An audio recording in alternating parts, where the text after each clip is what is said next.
Alright, hey YouTube, this is Jordan4541, second tutorial. Last tutorial I made quite a while ago. This tutorial is about how to get good frames in FSX as well. I know when you look at videos like that, you see it and you see probably the same thing all the time, but I just want to go through this really quickly. Okay, so first thing, I've got this thing up here called Game Booster. It is alright. I would recommend it. What you can do is you can go to this start boost, or you can click on the game. You can boost and launch like that. And yeah, just waiting for it to start up. I don't have the best computer in the world. I don't have the best computer, and but I do not have the worst computer. My computer is not a gaming computer, but I know how to improve performance in this. I'll just quickly show you my specs there. Rating is 3.5, not the best, as I'm saying. By just looking at this, you can see that my computer is not really good for games and stuff, but I know how to fix it. I can get good frames and stuff in Flight Simulator X, which takes up a lot of CPU. So yeah, 4 gigabytes RAM and 2 gigahertz, and that isn't the best. Windows Experience Index. Has performance on Windows 4.2, and that, yeah, not the best.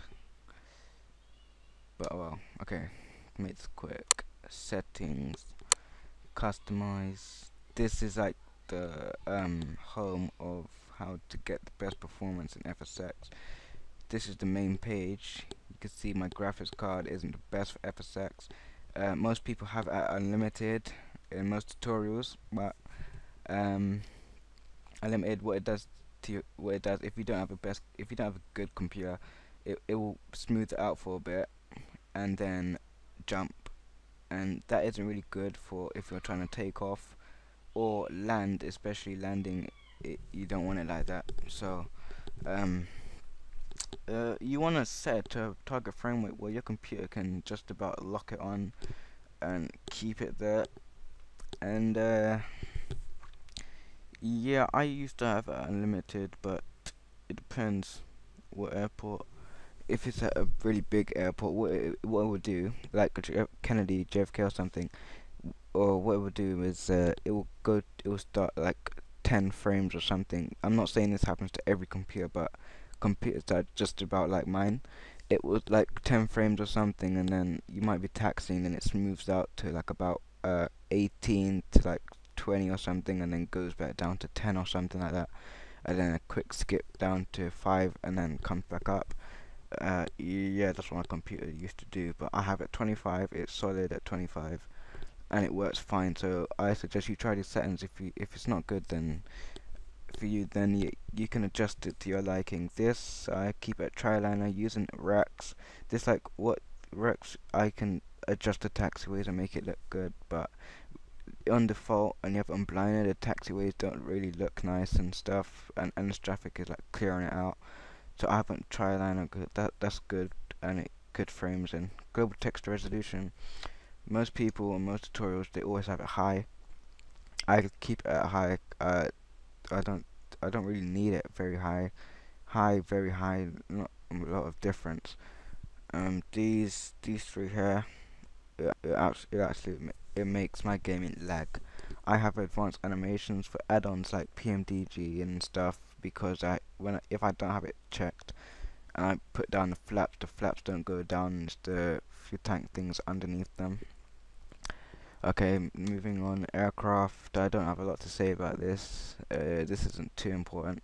I don't have that on. I don't like the cockpit tools keep showing up at the top all the time. 3D virtual cockpit. Aircraft crash, cast shadows on the ground. I like that. FSX for me is all about realism. So yeah, I like that one.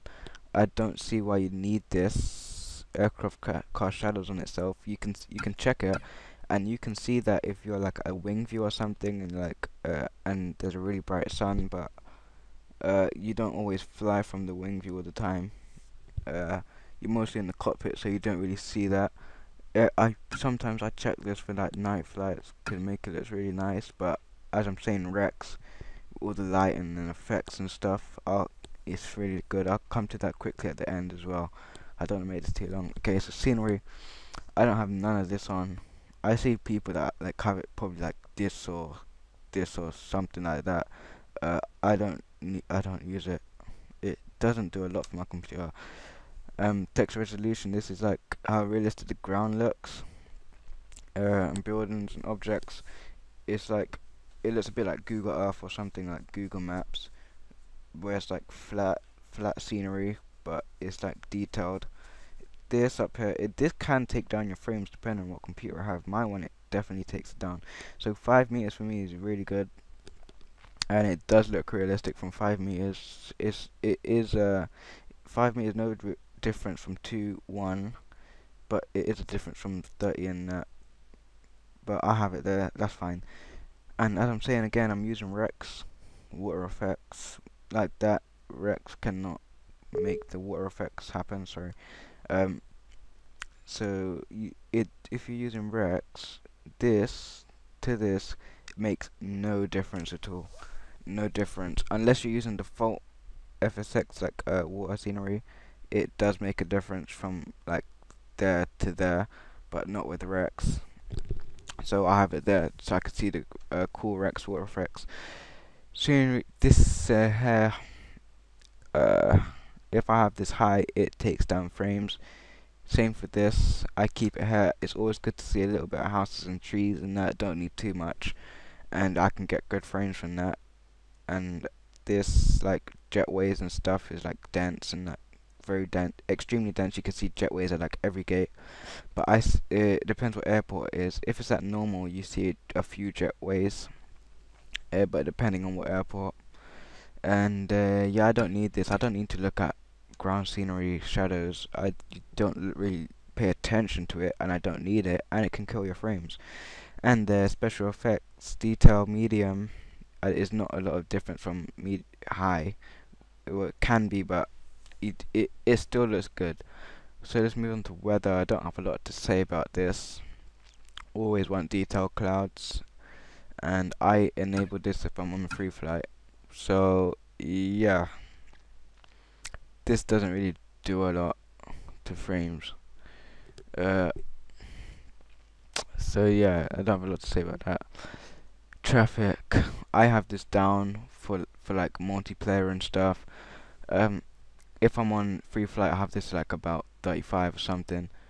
Yeah, I used to have 100. The higher this goes, the less frames you're gonna get, depending on which computer you have. As I'm saying, if I have this really high, it does take down my frames, and because I fly multiplayer a lot, my frames are going down. Mostly sometimes because of the air traffic density. So if I just have that to none, because I'm gonna see multiplayer traffic anyway, and when these are low, you can get nice frames, and when it's high, it's no point, especially on multiplayer, where you're getting unnecessary lag for no reason. I don't use these. I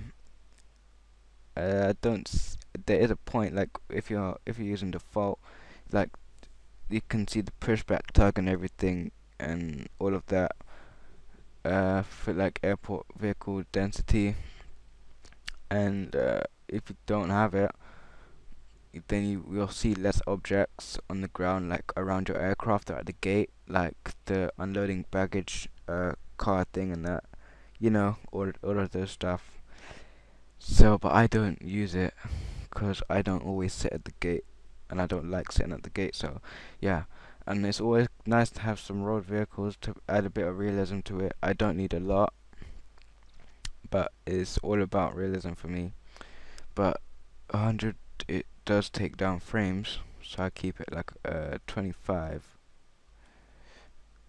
Okay, I don't use ships and ferries and stuff. I don't go around a lot of water places. I'm always above land most of the time. So yeah, that's pretty much it. Yeah. So Hmm. Nothing more to say. I would go into the game quickly and show you, but I don't want to too much time. So I'll just show you Rex. I do recommend this, but depending on how much space you have in the computer, um, I got this a few days ago, and it's really, really good.